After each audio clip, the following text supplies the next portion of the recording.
Začalo to tak obyčejně. Potkala jsem ho na diskotéce. Slíbil mě práci v zahraniční restauraci. Našla jsem inzerát. Hledali někoho k dětem. Chtěla jsem pracovat jako opět. S rodičů se vychovali majitelé bordelu. Hodnotili mě týráním k prostituci.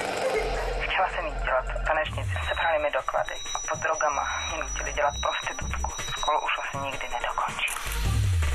Chtěla jsem dělat modeling. Z jedné agentury mě poslali do jiný, zahraniční, na focení do modních časopisů. A tak jsem jela. Opravdu fotili. Ale tvrdý porno. Nastupovali na mě jako na běžícím pásu. Místo toho mě jen mlátili, když jsem jim nebyla po vůli.